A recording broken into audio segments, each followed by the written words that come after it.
And hello, meron pala akong gustong i-share sa inyo na lotion. As in, iba-iba lang naman to. Pero sobrang effective nitong tatlong to. Lalo na yung panghuli na ginamit ko nito lang. Ayan ha. So, ito pala sila. Ayan. May naging review na ako nitong dalawang to. Ayan. Na halos, ito ay pang umaga ko. Ito naman, ito naman yung pang umaga. Ito naman yung pang gabi. Halos, ito yung una-una nilang labas na sobrang daming pumuti at effective sa kanila. So, balit tatlo na to. Ayan. Diba? Hindi naman ako fan ng mga lotion na to.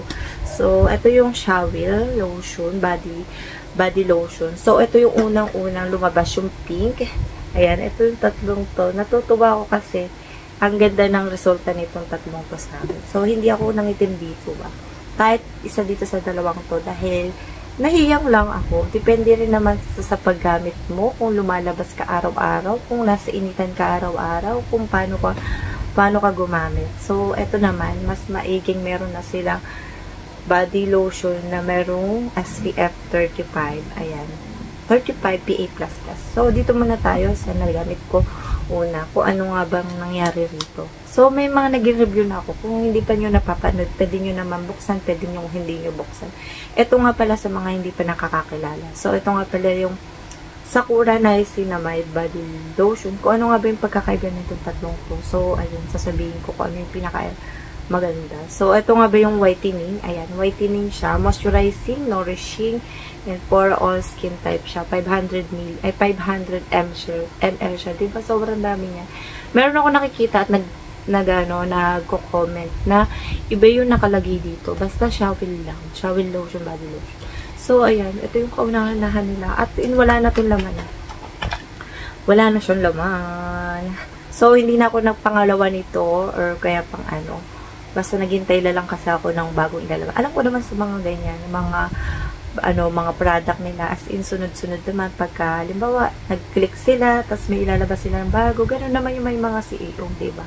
So, ayun, basta nasikat sila sa nila. Alangan pag di ka sikat, maglalabas ka kaagad ng product, diba? Mas okay na sunod-sunod na, maraming sale, diba? Ganun. Parang ganun lang. So, ayun, dito naman ay yung paggamit mo naman ay yung normal na parang lang pagtapos maligo, pag mo, yan, hindi naman siya dry, mas okay ito sa dry skin, ayan, bagay na bagay ito sa dry skin, na-absorb niya siya kaagad, dahil kunti na lang to, may papakita na lang ako. So, ayun, maganda siya, soft siya sa skin, ayan, fresh na fresh siyang amoy.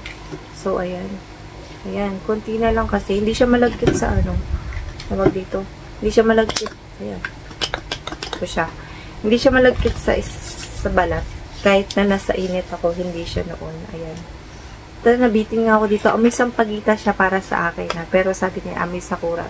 Tanong, naamoy nyo na ba yung amoy sakura? Pero, ang amoy sakura talaga ay, syempre, malalaman nyo naman. Ang alam ko kasi, walang amoy yung sakura. Iba yung parang yung kulay pink na na cherry blossom. Parang ganyan. Sakura, pares lang ba yun? So, ayun. Dito naman tayo sa pangalawa. Ayan. Ito yung pangalawang lumabas na lotion. Ito ay mas maliit to. I mean, 300 ml lang to. Dahil ito ay may SPF 35, PA++. Ito naman ay niacinamide whitening, pero hindi siya sakura. Tinanggalin na yung sakura. Ito naman ay hydrating, sun protection, daily glow, and daily confidence. Ayan, nakalagay dyan. And pagdating dito, ayan, shower. Tapos yung ilalim na, ayan, medyo malalim. Kaya 300 ml. Mas maliit to. Kung titignan, parang magkasing size lang sila. Pero mas maliit siya. So, ayun, every 2 hours, mag-apply ka nito. Ayan. Kung wala ka namang mas kasi dry skin, at least 15 minutes before sun exposure. Ayan, pagkabago kang lumabas, 15 minutes, mag-rest ka muna bago ka sumabak sa labas. Para, okay, and re-apply ka every 2 hours. Kung masyadong matagal ka na sa labas, tas mainit, ayun, pwede ka So, nangitim ba ako dito? Para sa akin, hindi, pero parang bahagya. Parang ganun lang. So, ayun. Depende rin kasi sa init na kung saan ka nakatapat. So, ayun. Meron siyang niacinamide. Meron din siyang Ayan, meron siyang ganon. Ayan. Makikita nyo naman to sa una mga naging, ano ko, naging, ayan, meron siyang vitamin E. Ayan, ayan, hindi ako familiar sa mga iba, pero araw-araw ko nakikita yung mga ingredients na ganyan. Tuwing magsa-search ako at magtitingin ng mga ibang ingredients na tinatry ko, nakikita ko rin siya. So, kung gusto niya, ilagay ko dito yung ingredients niya. Ayan. Tapos, ito rin, ayan, dito ko na siya ilalagay para mas makita nyo as yung mga iba pang hindi pa nakakita ng ganito. Ayan, bago sila, kasi yung iba nagsasearch mo na bago mo na bumili, diba? Ayan, mas okay na malaman nila. Ayan. And ito na may nice na may hydrating sun protection benefits. And nakalagay naman dito ay, ayan. Ayan, whitening din siya. Nakakapagpalight din siya ng skin. So, ayun. Hiyangan lang din. So, ito naman yung panghuli. Dito ako na-excite. Bali, 5 araw ko pa lang siya nagagamit. Natatry. Ayan. Sa labas. Ayan. Meron tong pouch. Yung mga, refill. Para, kung meron ka ng ganito, pwede mo siya i-refill dito.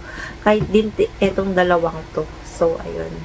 And, dito tayo sa panghuli. Ayan, ito yung kahuli-hulihan na mas pinakompleto nila. Ito naman ay meron siyang niacinamide,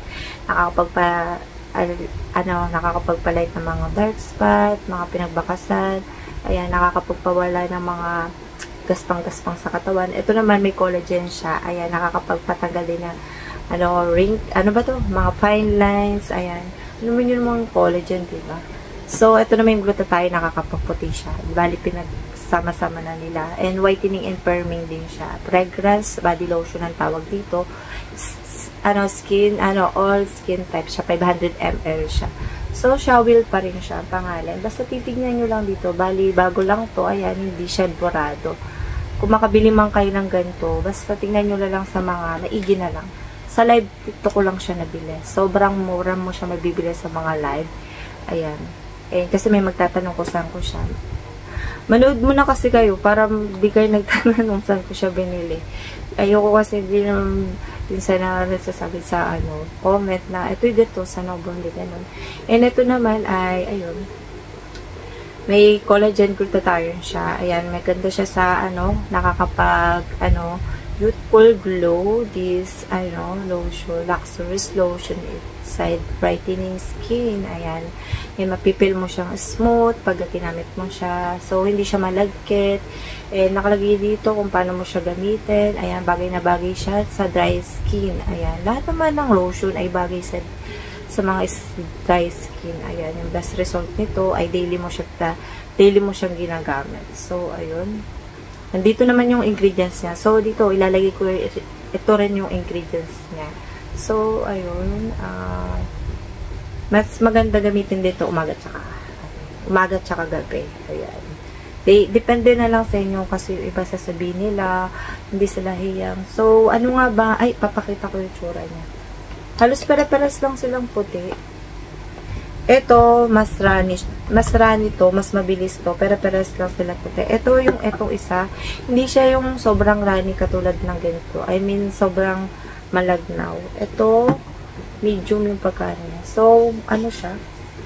Mabango siya. Hindi ko ma-explain yung amoy niya, pero mabango siya. May nagtatanong anong amoy niya, matamis ba, or formal ba, or lang siya, super mild lang siya. Ayun. Hindi ko siya masabing amoy pabango o basta super mild lang yung amoy niya. So, ano nga bang mas maganda dito sa tatlong to para sa akin? So, syempre, yung panghuli. Kasi, iba-iba naman kasi yung, resulta sa atin ito. Para sa akin, itong panghuli, parang ating gusto ko. Tapos, ito yung pangalawa. Tapos, ito yung pangatlo. Kung meron ka naman, halimbawa, at ito kasi dalawang to, pinagsabay ko to. Umaga tsaka gabi. Tapos, halimbawa, ito yung meron kang ganito, or kaya, ito, gawin mong panggabi to, ito rin may umaga. Depende na lang sa'yo kung ano yung nas-bet mong partner. O kaya, kung ito lang, pwede naman umaga tsaka gabi. Kung ito lang, pwede mo naman siyang ibang partner na ng pero pwede rin umaga tsaka gabi. So, ito rin siya. Ayan. Ito lang naman kasi may SPF 35 kasi siya. Kaya, pang umaga lang siya. So, ito, umaga tsaka gabi. Marami tong nakita kung ano, yung may mga sensitive skin na iba. Yung super sensitive skin na ito lang take note ko na magpa-dermatologist kayo bago nyo kayo magkakagamit ng kung ano-ano. So, pwede pa siya sa preggy, lactating, yung mga tatanong dyan sa mga preggy. So, magtanong muna kayo sa mga OB nyo. Pwede man o hindi. Ipakita nyo yung gagamitin nyo kahit anong skincare man yan.